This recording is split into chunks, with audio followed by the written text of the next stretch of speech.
All right, so as many of you know, the Puerto Rican Festival of Massachusetts successfully celebrated its 50th anniversary earlier summer with a tremendous 3-day celebration held right here next to our Boston City Hall Plaza.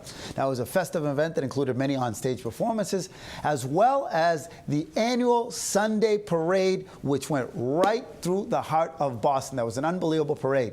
Now, earlier this week, the festival held its much-anticipated board election, which is an important element of this cultural celebration, considered the largest of its kind in New England. Now, the new leadership will now decide on the course of direction and action for the next few years for the festival. So here to tell us more are representatives of the newly elected leadership, the president, Edwin Alicea, and the director of communications, Greg Molina. Back for a second term, is it? Yeah, it's all good. Because you guys were interim, right? Interim presidents, yeah. I was interim president for this year's event. So now is it official? Now it's official. Correct. Now it's well, official. Congratulations, my friend. 4 more years to go. No more chat incidents? No more, exactly. Four more. Is it for 4 years? 4 years. Yeah, so yes. The best part is that I have no hair, so I don't have to worry about anything. I don't have to worry about anything. Yeah, good. It's done, right? It's done. Also, your makeup people did a wonderful job. All the bruises are covered up. Excellent, man. Awesome, awesome. So, and second, I mentioned it in the thing, but it would be remiss not to mention the incredible success, because we had you guys on before. Correct. And, you know, it was leading up to it. But from 1 to 10, how happy were you after everything was said and done? 12. Yeah. It was an amazing job, way more than I expected. And the part, again, the reason why it was just the unity of the people this year was amazing. And it's just the collaboration with everybody, the community, yourselves, with media, everybody. It was a great feeling. Yeah. Now, you as director of communications, you were dealing a lot with the media. I saw you guys did a lot of outreach this past year with all kind of outlets in the community. You know, one of the main focuses for us was really we needed to get the English-speaking community a part of what we were doing. So we entered into partnerships. We got a lot of great coverage from the major media in the city of Boston. Social media played a huge role in what we were doing, because really we're about the future and the youth, and we needed to get the youth involved, and we knew the only way to get them involved would be to be at a platform that we knew we can reach them. Right. That was smart. That was huge. All right, so tell me about the next couple of years, because you did the 50th. So what's on the plate for the next at least 4 years, but maybe the next 50? Oh, yeah, we can't tell you everything, but it's going to be stupendous this year. It's just, again, uniting everybody, and we have actually quarter of it already planned out. We just do know how it goes. You gotta stay ahead of the game. So it's gonna be very interesting this year. But you guys added an element that I had never really seen before from at least this type of organization, like a committee that puts a festival together. Correct. You guys were very proactive during the recent, and it's an ongoing thing, I understand, crisis in Puerto Rico with Hurricane Maria.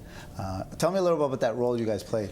Well, you know, and really that's going to be just the tip of the iceberg, because one of the things that when we met and talked about the organization was we didn't want to be just an events organization. We wanted to be out in the community, making a difference in our youth, making a difference in our community, and making a difference in Puerto Rico also. So with Hurricane Maria, one of our main focuses was how do we organize and inform the local Puerto Rican and Latino community in general, and then what are our next steps? And those next steps were that Eddie, with some other partners that we had, we were able to send 4 containers over to Puerto Rico a lot quicker than some other people thought that we could. And I want to talk about that partnership because you reached out to a very important, smart partner, which is Goya.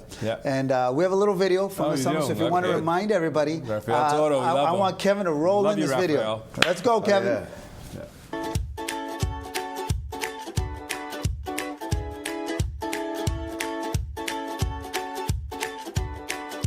This year, the festival is celebrating 50 years, and Goya could think of no better way of recognizing 50 years of the Puerto Rican festival than by making a donation of 10,000 pounds of food to Catholic charities right here in the South End, where the Puerto Rican festival started. That was our goals from the beginning, is to do more for the community, and this is, to me, the most proudest moment in our organization, and it hasn't been done. It hasn't been done, and hopefully it's going to continue for the next years to come. This is just an amazing gift to Catholic Charities and the El Centro Food Pantry here. We serve 600 families every week in the surrounding area, and we can't do it without the kind of support that's coming from Goya today. Pues para mí es un placer estar con todos ustedes y en el nombre de Goya.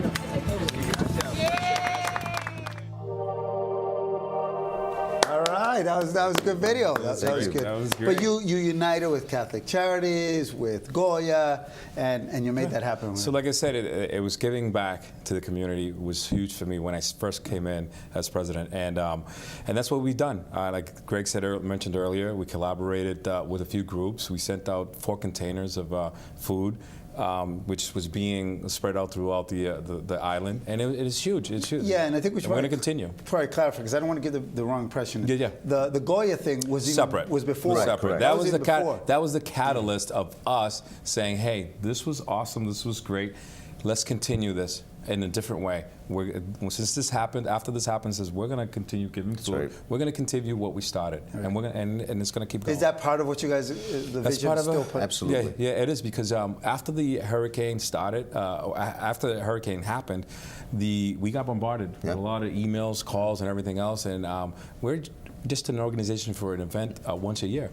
But now it's totally changed. It's changed Puerto Rico, and it's changed this organization. You know, and I think it's changed because of the necessity from the community more than anything else. That's what we heard. We were like, hey guys, you know, you represent us. We need you to play a role. Yeah. So we got together, and not even a week after the hurricane hit, we had a room full of 100, 125 people wanting to help. So that seems like that's going to be the role of the organization going forward also. Yeah. That's great. Now, for those who already want to map out their 2018 festival season, what are we looking at next year around the dates time? You already have it? So pretty much 27, 28, and 29, definitely. It's already in the books? Pretty much approved, and Right over here, we're Boston in City Hall Plaza? City Hall Plaza, the best platform, I think, in the city. Why not? The cultural events, we showcase the culture to everybody in the city. It's amazing. So it's amazing. I remember, and this is being in the community. Yeah. Is the controversy over and done with? Are we ever going to go to Franklin Park, or are we going to stay in City Hall Plaza for a while? I think the membership last night pretty much voted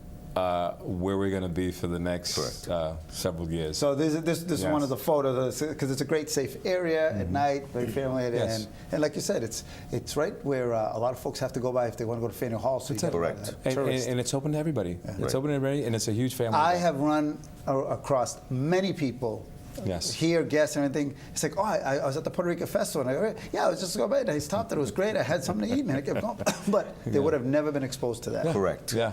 All right, guys, congratulations. Thank you very much. you. I got the first interview after the election. You're the man. Good. All right. Scoop right here, That's Revista. All right, when we return, all the details. We're going to stay in the party mode. All the details on the largest Latino holiday gala in New England as El Holgorio is coming up. Details coming up right here on Revista Hispana.